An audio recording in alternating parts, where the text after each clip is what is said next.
संपूर्ण ब्रह्मांड में भगवान भोलेनाथ की महिमा का बखान सर्वप्रथम किया जाता है। शिव की सदा ही संकट को मिटाने तथा स्वयं कालचक्र से सामना करने को आतुर रहते हैं। पृथ्वीलोक वासियों की रक्षा तथा सदा ही भक्तों के बीच वास करने के लिए स्वयं अपने आप को 12 कुंजों में विभाजित कर दिया और पृथ्वीलोक में ज्योतिर्लिंगों के रूप में विराजमान हो गए। शास्त्रों और पुराणों के अनुसार जो भी मानव इन ज्योतिर्लिंगों का दर्शन करता है उसके जन्म जन्म के पाप कट जाते हैं, दुख मिट जाते हैं, पीड़ा सब मिट जाती है। ज्योतिर्लिंग यात्रा के लिए अगली टोली निकल रही है 8 नवंबर 2024 को और वापसी होगी 1 दिसंबर 2024 को। तीर्थ यात्रा एसोसिएशन के साथ सोमनाथ, नागेश्वर, भीमाशंकर, त्र्यंबकेश्वर, ग्रीनेश्वर, वैद्यनाथ, महाकालेश्वर, ओमकारेश्वर, द्वारका और सिद्धि का दर्शन कर अपना जीवन सफल कीजिए।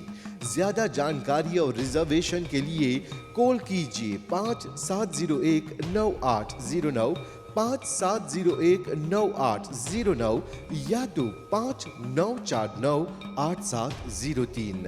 ऐसा पावन अवसर जीवन में बार बार नहीं आता। यात्रा कर महादेव का असीम कृपा प्राप्त करे तीर्थ यात्रा एसोसिएशन के साथ।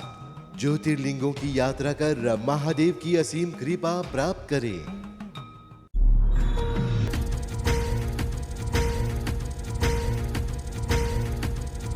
देवराज सेव्यमान पावनांग्रि पंकजं व्यालयज्ञ सूत्रमिन्दुशेखरं कृपाकरं नारदादि योगी वृंद वंदितं दिगंबरं काशिकापुरादिनाथ काल भैरवं भजे।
नमस्ते।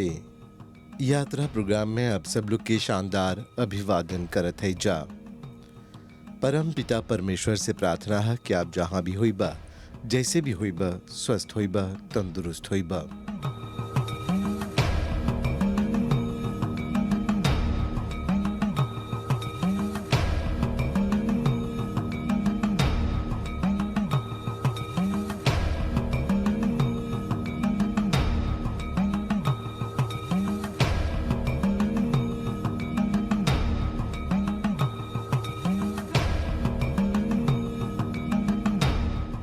आज रात तीर्थ यात्रा एसोसिएशन के सहयोग से आप लोग के लिए जाते जा फिर एक बार महाराष्ट्र राज्य के और एक ज्योतिर्लिंग के दर्शन कराई, अद्भुत ज्योतिर्लिंग के दर्शन कराई।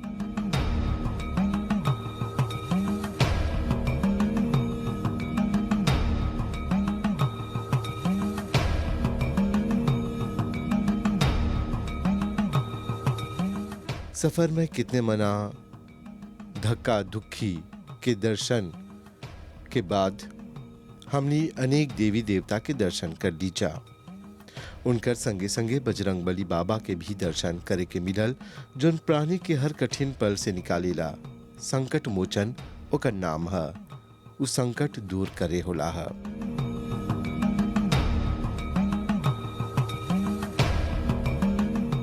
गोदावरी नदी के दर्शन करला के बाद नर्मदा नदी के दर्शन भी कर लीजा।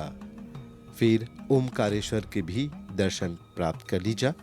भीड़ भाड़ के बावजूद बाबा के दर्शन प्राप्त कर लीजा। सौभाग्यशाली रलंजा हमी के यात्री लोग, जिन लोग के बाबा के दर्शन करे के मिलल। जीवन में ऐसन पल एक ही बार आवेला। हम मानिला कि ऐसन पल बार बार नहीं आवेला।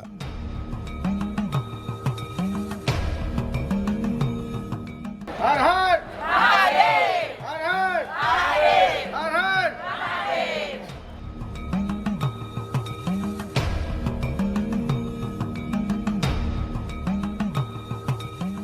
ओमकारेश्वर के दर्शन के पश्चात गैरीजा भिरिये के ममलेश्वर जी के दर्शन करे।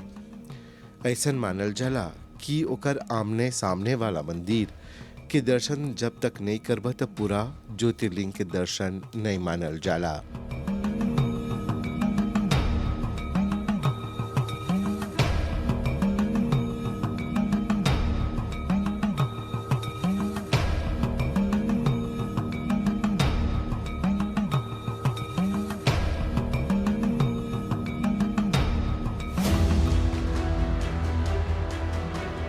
मनुष्य जीवन जोन बाते बड़ी भाग से मिलेला। 84 लाख योनि के बाद ई जीवात्मा के मनुष्य जीवन प्राप्त होएला। ई जीवन बड़ी पुण्य कर्म से मिलल बाते। भारत के 4 धाम के यात्रा कर ई मनुष्य जीवन के और भी सार्थक बनावा। यमुनोत्री, गंगोत्री, बद्रीनाथ, केदारनाथ, हरिद्वार, अयोध्या, वृंदावन, वाराणसी, ऋषिकेश और उत्तरकाशी यदि तोहर स्वप्न स्थल है तो जल्दी से अगला तीर्थ यात्रा खातिर अपन स्थान बुक करावा। अगला 4 धाम यात्रा खातिर यात्री लोग के टोली रवाना होत बाते मॉरिशस से 14 सितंबर 2024 के और वापसी होत बाते 10 अक्टूबर 2024 के। ज्यादा जानकारी और रजिस्ट्रेशन खातिर कॉल करा 5701 9809 570N 9809 या ता फोन करा 5949 8703 5949 8703 पर। जीवन में ऐसा मौका बार बार नहीं आवेला।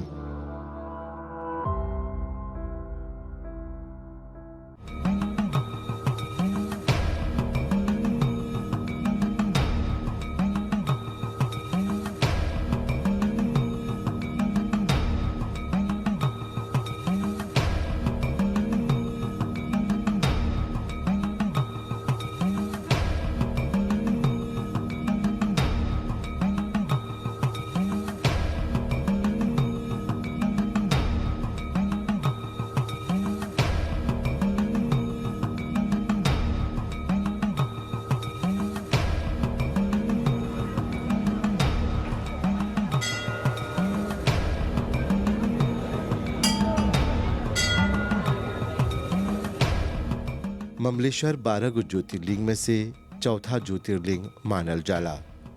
ममलेश्वर मंदिर अहिल्याबाई द्वारा बनावल गल रहल।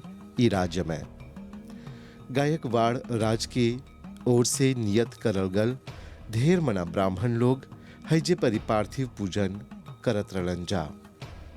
यात्री चाहे तो पहले ममलेश्वर के दर्शन कर नर्मदा पार करके ओमकारेश्वर जाए, पर नियम अनुसार मानल जाला कि पहले ओमकारेश्वर के दर्शन कर तब ममलेश्वर के दर्शन करल जाला। पुराण में ममलेश्वर के अमलेश्वर के नाम से भी जानल जाला मानल जाला। ममलेश्वर में प्रवेश करते ही तोहरा ढेर मना दुकान अगल बगल मिली। सीढ़ी पड़ला चढ़े के 500 मीटर लांग के तब जाके देवी देवता लोग के दर्शन होवेला। और इस सब दुकान में तोरा प्रकार प्रकार के सामान मिल जाला, जेके खरीद के सकबा अपन घरे ले जाए, परिवार लोग खातिर भी सकबा ले जाए। हैजा परी अनेक प्रकार के सिंदूर के भी बिक्री होएला। हर रंग के सिंदूर भी तोरा मिल जाला।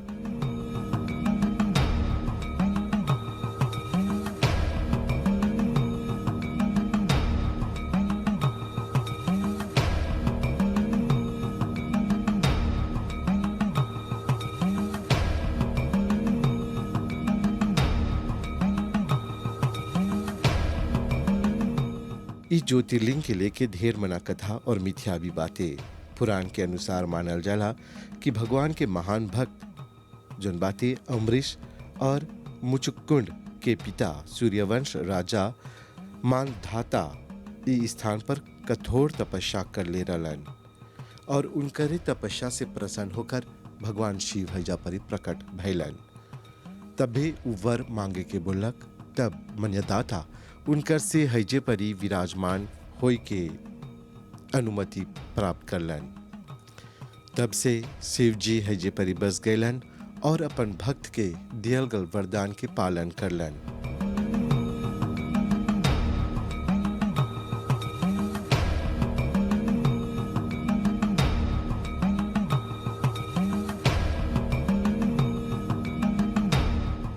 भगवान शंकर से प्रसन्न जितना भी भक्त बा वो लोग मन के पावल इच्छा से अपन वरदान प्राप्त करेलन जा। सच्चा मन से उनकर तप तपस्या त्याग करबा तो उनकर दर्शन जरूर प्राप्त करबा और जोन कुछ मंगबा उनकर से तोहर मनोकामना पूरा होवेला। उनकर नाम पर यानी कि उनकर भक्त मानधाता के नाम पर ही पर्वत के नाम पड़ल और इस जगह के भी मानधाता बोलल जाला। ऐसा मानल जाला कि ओमकारेश्वर और ममलेश्वर दोनों ज्योतिर्लिंग के दर्शन करला के बाद ही एगो ज्योतिर्लिंग के दर्शन के फल प्राप्त होएला। ये ममलेश्वर ज्योतिर्लिंग है, ओंकारेश्वर इस शहर का नाम है और ज्योतिर्लिंग ममलेश्वर है। 12 ज्योतिर्लिंग में ये चतुर्थ नंबर पे आता है। फोर्थ ओंकारेश्वर में जो है वो ब्रह्मा विष्णु महेश वो शंभुलिंग है, ज्योतिर्लिंग नहीं है। ज्योतिर्लिंग तो ममलेश्वर है। ममलेश्वर कहाँ है? ओंकारेश्वर शहर के अंदर। 12 ज्योतिर्लिंग में ये चतुर्थ नंबर पे आए। ज्योतिर्लिंग सिर्फ ममलेश्वर यानी शिव रूप होता है। ज्योतिर्लिंग में ब्रह्मा विष्णु का काम ही नहीं। ज्योतिर्लिंग कैसे बोलेंगे? जो महादेव है, जो शिव है। 12 ज्योतिर्लिंग के अंदर चतुर्थ ज्योतिर्लिंग आई।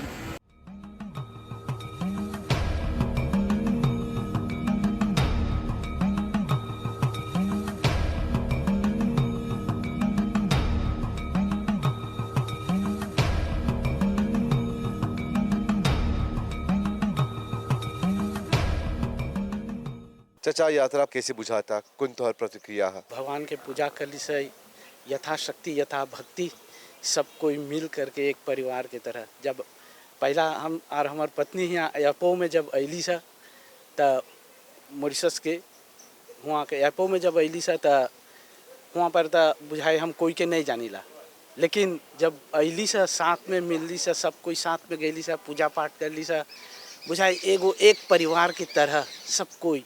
और सब कोई बहुत अच्छा से सब कोई के वाणी सब कोई के बातचीत बहुत अच्छा लगल। और हमनी के जोन तीर्थ यात्रा के जोन ऑर्गेनाइजेटर भी बा ये लोगों भी तीर्थ यात्रा जोन बा बहुत अच्छा से ऑर्गेनाइज कर लोगन सा भर सक जहाँ ले सकेलन सा सब सुविधा देवत होवन सा देवेलन सा यात्री लोग के बहुत अच्छा लगल। और पूजा पाठ भी सब बहुत अच्छा से होल। अब ई में हमनी के तरफ से सब पूजा पाठ अच्छा से गया। अब एक में कोई त्रुटि हो कोई भूल हुई तो भगवान हम सब कोई के क्षमा कर दे, लेकिन हमनी के कोरेसाओं से सब कुछ अच्छा होल बा। कहियो नहीं सोच ले रही ई एगो बहुत बड़ा चीज़ बा हमार खातिर, हमार जीवन में बहुत बड़ा बा। ई नहीं सकबा स्पीके करे। हम कहियो नहीं सोच ले रही कि ऐसा एगो जगह ऐसे बा ऐसे आवब सा और ऐसे पूजा पाठ होई, कहियो नहीं सोच ले रही। चाची यात्रा पूरा भैल कौन सी बोलेगे? हमरा तो बहुत खुशी के बात रहल। कबू नहीं सोचले रही आवत यहाँ यात्रा करे। 8 ज्योतिर्लिंग मॉरिशस में ऐसा ज्योतिर्लिंग नहीं देखले है सब यहाँ लौकल निमन से पूजा पाठ कर ली सब खातिर सब परिवार के सब मॉरिशस वासी के जितना कोई बा। और हमनी के साथ साथ दुखते भी आल बा यहाँ हमनी के लाशौते देखे हमनी के खाना पीना सब भाई सूरत देखा था निमन से मिला था खाई पिए के सब जैसन खोदली सा उसने ही ऐसे आ रहती। भाई प्रकाश के बहुत धन्यवाद। निमन से आने ला हमनी के निमन से देखेला सबके संगे संगे साथ साथ रहेला। और एगो बात बा बोले के हमनी लग गंगा परिवार में एगो लड़की आईसीयू में बा बहुत मालाद बा ओकर खातिर पूजा कर ले है सब। भगवान हमार मनोकामना पूरी करी छोकरिया के स्वास्थ्य लाशों पे सब मिल जाए। बहुत बहुत धन्यवाद।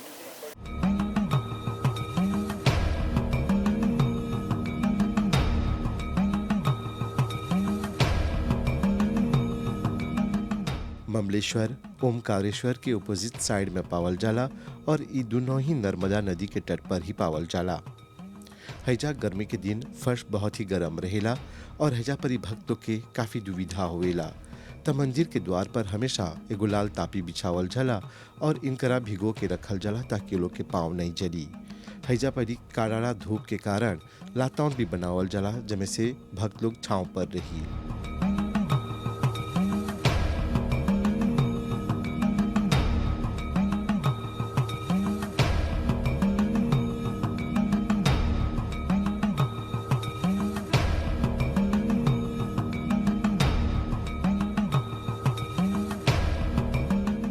हैजा पर ही हमेशा भीड़ भाड़ रहेला।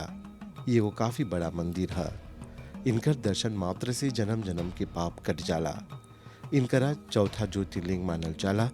ओमकारेश्वर ब्रह्मा विष्णु महेश मानल जाला पर वो शंभु नहीं है।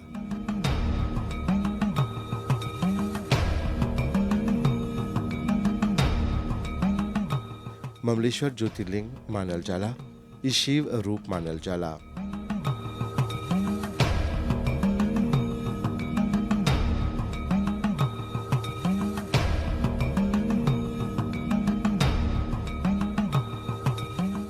इनकर पर जल चढ़ेला मात्र सब मन के इच्छा पूरा हो जाला।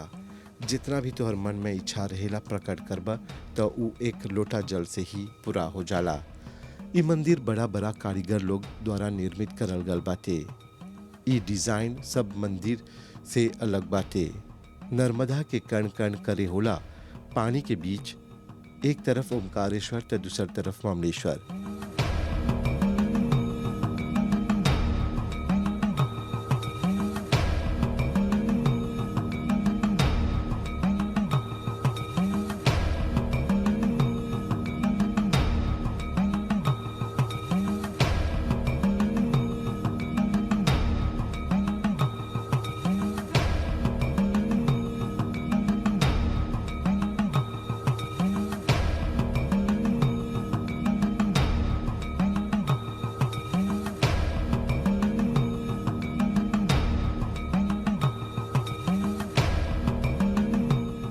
सूरज के ढलते ही नाव से भी सकबा हैजा पर आई। ममलेश्वर घाट पर हमेशा भीड़ भाड़ रहेला। शिव के एगो चमकता दमकता धाम है।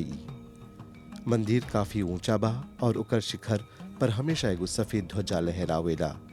अंधेरा में भी ध्वजा के लहर तोहरा नजर आई।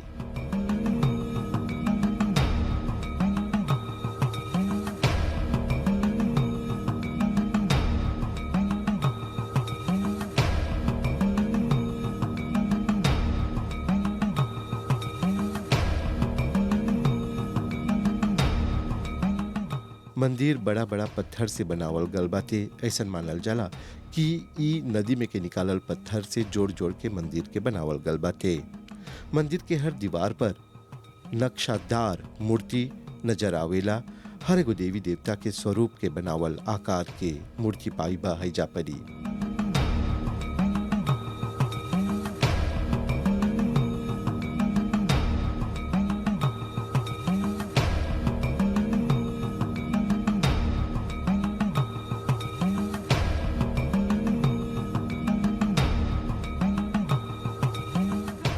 आसपास अनेक छोटा बड़ा शिव मंदिर बाटे। हैजा शिव के अनेक नाम होला मंदिर बा जहाँ पर भक्त लोग अपन माथा टेकेलन जा।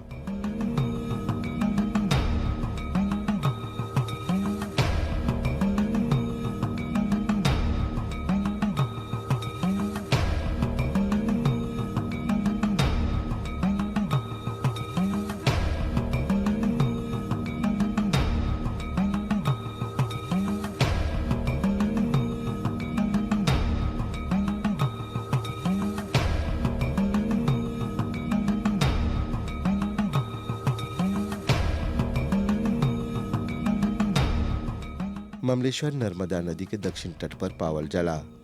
अलग अलग होते हुए भी दोनों के गणना एक ही में होवेला।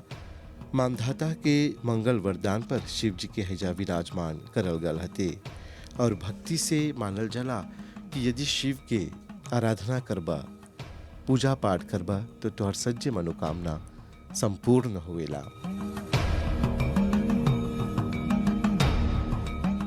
शिवलिंग पर हैजा परी 24 घंटा नर्मदा के जल गिरेला। रात दिन हैजा शिव जी के आरती भी होवेला। सुबह तड़के भी उनकर आरती गूंजेला हैजा परी। ढेर कोई हैजे परी बैठ के तपस्या भी करेलन जा और ओम नमः शिवाय के जाप भी करेलन जा। आराधना अर्चना होवेला। ये भव्य मंदिर के दर्शन के बाद मन गदगदागल हैजा परी उनकर उपस्थिति महसूस होला।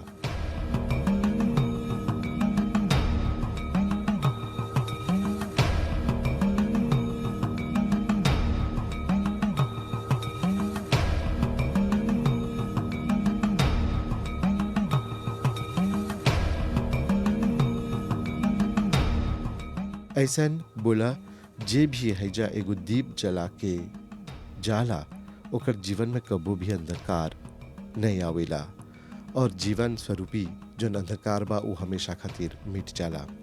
वही से मानल जाला कि जे भी त्याग करके इन नर्मदा लांग के हैजा परी ममलेश्वर के दर्शन करेला और ओमकारेश्वर के दर्शन करेला तो वो लोग मनवांछित फल प्राप्त करेलन जा।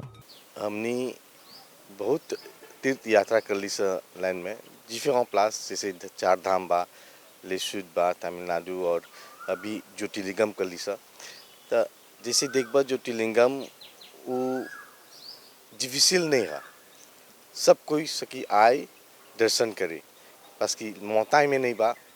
और अभी लेता जो स्वास्थ्य करने लेपोक बहुत अच्छा बा, जितना लोग आल बा सब कोई सैटिस्फाई होल बा और दर्शन सबके मिलल बा।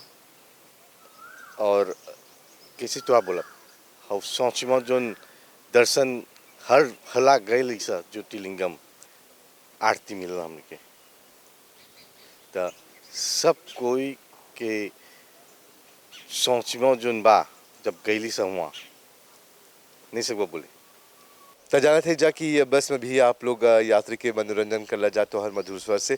तो चला अंत में हमने के दर्शक लोग के कुछ सुना जा सुनावे के तो भगवान के भजन ही चाहिए सुनाई के, एकल बड़ा तार कुछ नहीं बा।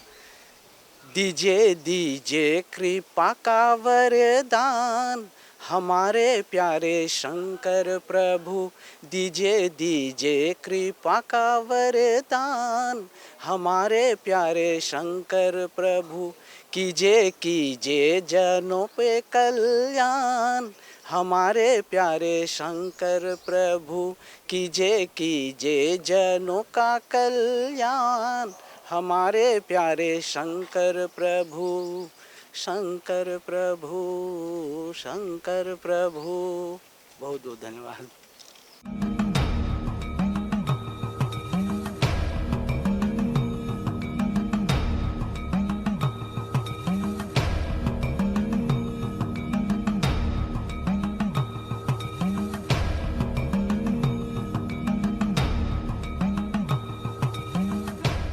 इस सब स्थान के बाद भाई बहन लोग बस एगो बहुत बड़ा जगह बा आप लोग के लिए जाए के और वो जगह काल भैरव से जुड़ल बाते।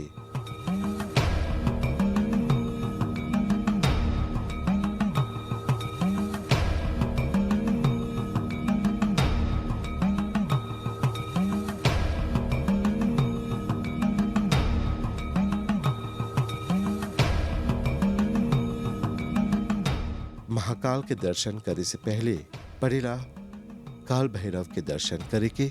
आवत सप्ताह यही बखत यही चैनल पर यही प्रोग्राम के साथ चलिया हमनी के साथ काल भैरव के मंदिर पर, जहाँ पर ओकर चढ़ावा भी अलग रहेला और हौजा की पूजा विधि भी बहुत अलग रहेला। ये सब जाने खोजत हुई बा त जुड़िया यात्रा प्रोग्राम के साथ। अभी खातिर पूरी टीम के आज्ञा दा। आप सबके हर हर महादेव।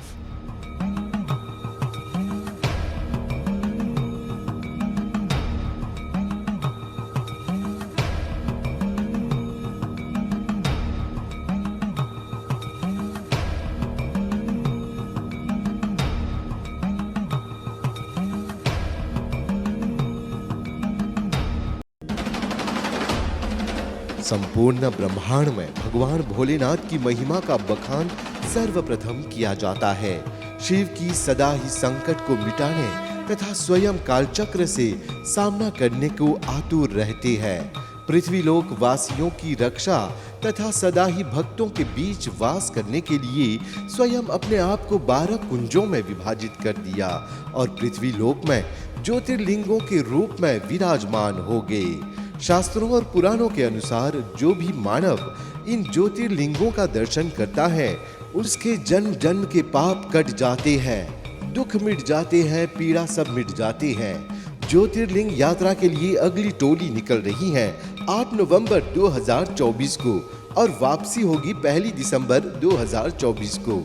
तीर्थ यात्रा एसोसिएशन के साथ सोमनाथ, नागेश्वर, भीमाशंकर, त्र्यंबकेश्वर, ग्रीनेश्वर, वैद्यनाथ, महाकालेश्वर, ओमकारेश्वर, द्वारका और सिद्धि का दर्शन कर अपना जीवन सफल कीजिए। ज्यादा जानकारी और रिजर्वेशन के लिए कॉल कीजिए 57019809, 57019809 या तो 59498703। ऐसा पावन अवसर जीवन में बार बार नहीं आता। यात्रा कर महादेव का असीम कृपा प्राप्त करे तीर्थ यात्रा एसोसिएशन के साथ। ज्योतिर्लिंगों की यात्रा कर महादेव की असीम कृपा प्राप्त करें।